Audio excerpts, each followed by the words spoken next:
Hello, Steve White, Tripway 89 for Steve Arts 89, Star Trek's Gatekeeper. I just watched Star Trek Picard Season 2, Episode 4, Watcher. It was interesting. It was kind of what I expected, so I wasn't really disappointed, but it was kind of what I expected because it's mostly just, it's all set on Earth in 2024, and it's just real shooting locations and casually dressed humanoids and nothing really science fiction or Star Trek about it. But I kind of knew that's what the next few episodes were going to be. So I'm not really disappointed, but I kind of am. Now, there's going to be a lot of debate about the politics of this episode, and I'll get to that at the end. But I can just see all the reviews and all the ringing from all the right-wing people, and it's just okay. The story. Okay, so we'll start off with Jurate and the Borg Queen. Now, the Borg Queen is trying to get into Jurate's head, and she's trying to tempt her towards the collective. She's basically saying, you felt that special thing that we have, the Borg, the collective. You want to be connected. You want connection. You feel as separate and isolated as me. I know what you want, basically. You want to be one of us, don't you? So she's trying to tempt her, trying to lure her, to join her. So she tries to ignore her, but she does need her help to fix the transporters because the transporters aren't working. The communicators aren't working without relays and so forth. I thought the ship would have been enough to do it, but apparently, because they're just trying to communicate with the ship on the planet, whereas in the past they've been able to connect and talk to people with communicators on the ground from ships in space. So I don't understand. I don't know if it's just the systems are down or the power's weak, but they're basically saying without the relays, the communicators don't work long distance, which doesn't make much sense to me considering in 23rd century they didn't have that problem with 21st century technology going into the past. So I'm guessing it's just the systems. So that's Jurate's sort of story for the whole episode. Now, Picard actually beams out because he can't contact anyone. So he beams out and he ends up at 10 and forward. So when Guinan appeared in the first episode, I was kind of surprised that they addressed her age because although Whoopi has gained some weight and aged a little bit, I felt she still looked fairly young because one of the things about gaining weight is it fills your face out and you don't have as many lines and you tend to look younger. So I didn't feel like they needed to address it at all. She just gained a bit of weight at one point, and I guess when she moved on to the Enterprise to run the bar there, she just naturally lost the weight because she was eating synthetic food that was a lot healthier. So I didn't really think they needed to address her age and the weight. There's a big space between when we saw her in the 1800s or whatever, and then when we see her in the 24th century. So I didn't feel like they needed to address it. And then they went even further by replacing her with a younger actress. I feel like she could have done it. She could have played the character. She could have played herself in this time because she played herself in the 1800s, and I don't see why they couldn't have had her change between the 1800s and the 21st century. But I guess Whoopi didn't have the time to do a bigger role, or maybe they couldn't afford to have her for more than one episode, or maybe they just didn't think the audience would buy it. But they had a younger actress, and she did a good job. She didn't look like Whoopi enough, though, because no one else looks like Whoopi. Whoopi's beautiful. She has a unique face, and there's no one other than Whoopi Goldberg. But she does a good job with the voice and the mannerisms, and she does a fairly good job of playing the part. She had red dreadlocks in her dreadlocks, and I'm like, oh, why didn't they do purple? And her hair was kind of done like it was done in Ghost. So there were some little references to her, and they did a good job. She's basically ready to abandon the Earth. She's given up on humanity. She obviously has spent the last couple of years dealing with all that we've been dealing with, and she's like, I can't do it. All these people, there's so much hate, and me being the colour I am, I'm having a lot of problems. She's explained this to Picard. She's like, this is different for you than it is for me, or someone like me. And she basically is like, all these people who have the resources won't use them because they're scared of being without, and truth isn't truth anymore, and facts aren't facts anymore, and it's all lies and hate, and I just can't deal with it anymore. I thought this planet had potential, and I give up. And he says, don't give up.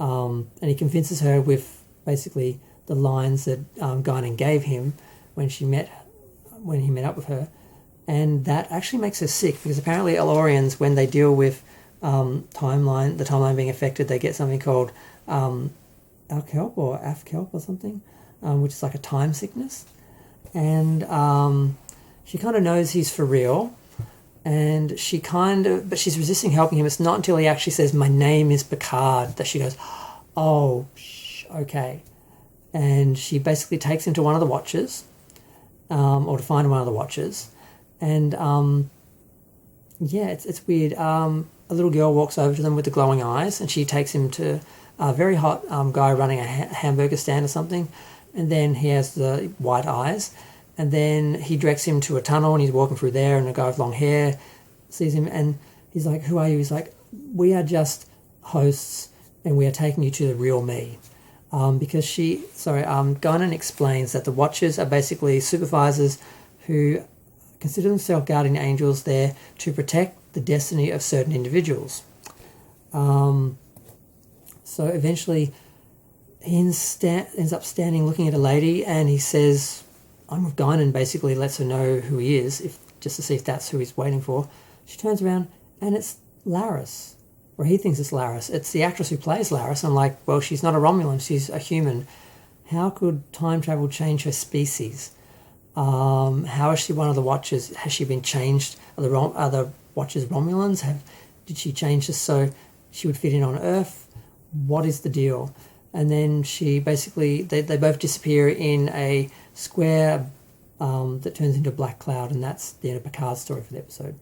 Now, we get to Raffi and Seven. So Raffi and Seven go to the clinic where they find Rios is gone, and they speak to one of the assistants who works there, and she explains he's been taken by ICE. Now, ICE are certainly portrayed as one-dimensional villains in this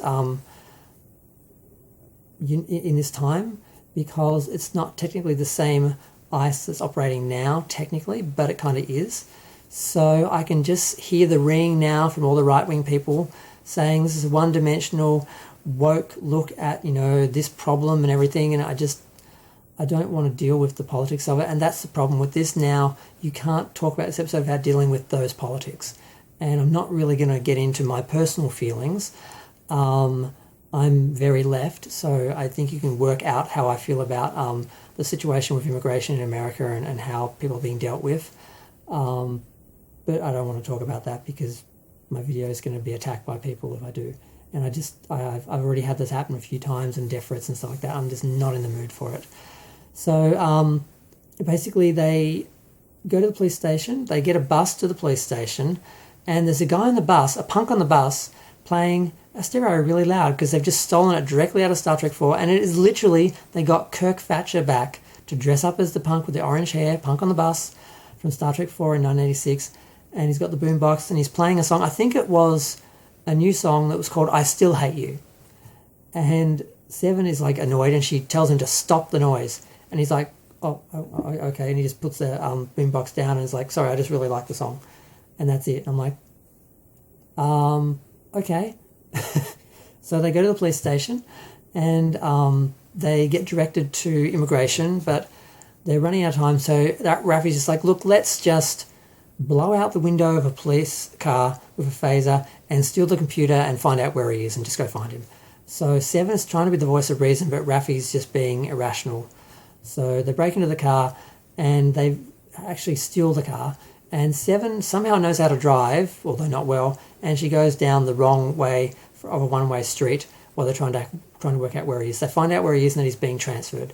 Now, in the meantime, he has been in basically a cage. You can see pregnant women and children and young people. And there's a guy who is being taken away, and he's like, I have a right to an attorney. You can't just do this. And they're just like, we're ICE. That's what we do.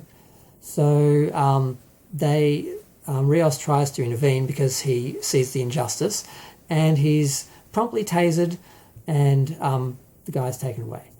Now, Rios, they have a second sort of Star Trek sort of reference, something they took from Star Trek Tomorrow's Yesterday, where this guy is saying, if you don't give us your name, because the guard is basically playing a villain, and he's basically enjoying torturing the people in the detention centre. And he says, look, if you don't give us your name and your citizenship, we're just going to take you away and no one will see you again, basically. And he's like, well, my name is Rios. I'm from the year 2400, and I'm the captain of the Stargazer, and I'm basically stuck here trying to stop an evil queen from another race. And of course the guy's like, yeah, okay, smart aleck, and he just walks off. And that's the same thing Kirk did when he was being interrogated by a security officer in the 1960s when they went back in time in Star Trek. So they kind of took that as well. So yeah, he gets put on a bus, and he's actually put on the same bus as the other guy who was taken away, the younger guy, very hot guy. And I'm guessing he's going to be part of the story and part of the escape. But the story pretty much ends there. Seven and Raffi have to be beamed out of the cop car because they have been chased by the cops and caught, and Girardi's having trouble with the transporter, and she says, look, just put the brakes on, trust me. So they put the brakes on, and they're able to beam her out once she stops moving. And then the police run up to the car, freeze just as the lights fade out, and there's no one in the car. So they have a very tight escape, and they end up beaming down just near where the bus with the detainees is going to go through, and that's the end of that story. And now we go to the last part, which is Q. Q makes an appearance. John G. Lancey appears. He's sitting at a cafe, and there's a blonde woman walking along reading a book, and he's speaking, basically saying, you're going to lose faith, you're going to lose your confidence, you're not going to believe in this or something. It's like he's trying to put thoughts into her mind and sow doubt into her mind, and he clicks his fingers and nothing happens. He's like, oh, that was unexpected and unfortunate. And that's the end of the episode. So there we go. Now, like I said, I already see a whole bunch of right-wing people ringing about Star Trek taking a side, basically. And I'm on that side. I'm left, I'm on that side, but I don't like taking sides so harshly because there's no nuance, there's no attempt at understanding the other side. There's no way you're ever going to get the other side to listen to you if all you do is attack them and insult them and point out how evil you think they are. I don't think it's helpful. I don't think it helps Star Trek. I don't think it helps the politics. And it's just people basically picking a side. And that's all anyone is doing now in America and in Western society in Australia is people picking sides and just screaming at each other and nothing gets resolved. I don't think it's helpful. So, like I said, I agree. I don't like how immigrants are treated and the whole process. But just calling people out on it and attacking them, I don't think that's going to encourage them to change anything. So I don't think this is helpful. I don't think this is thought-provoking. I don't think this is going to change anybody's minds. It's just going to have a bunch of people going, yeah, look at the bad guys, we hate them. And there are people saying, look, see, they hate us. I'm going to go because I don't have anything else more to say. I think I covered everything, but I did this video twice, and I'm not sure if I forgot some things I meant to mention. One thing about the Borg Queen I noticed, because I've been doing a bit of research into the Borg Queen, thanks to some issues with one of the... I'm not even going to get into that. But in the original screenplay, the first screenplay, the Borg Queen was just a half body hovering above Data and Picard on cables. But I guess they figured that was too expensive to have every shot of her be a special effect. So they thought, well, how about we separate her flesh sort of head and shoulders from a mechanical body, put them together so we had that big moment and seeing her as that separate being, and then putting her in the rest of the movie, she can just be a person in a costume, one piece. So I guess that's what they did. But they actually decided to do a bit of a throwback, much like they did with Guardian Forever, going back to Harlan Ellison's original sort of treatment. They're sort of going back to the original idea of how the Borg was depicted in the original screenplay, one of the first drafts of the screenplay. So I thought that was interesting.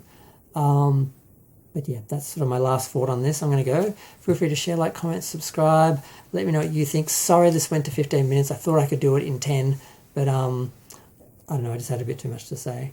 But yeah, I'm just going to go and watch all the videos now of all the right-wing people screaming like mad because of the politics in this episode, which I don't disagree with, but, you know, I've already explained my feelings about it. And please don't come for me in the comments. I've had some drama with that. Yeah, I'm going to go.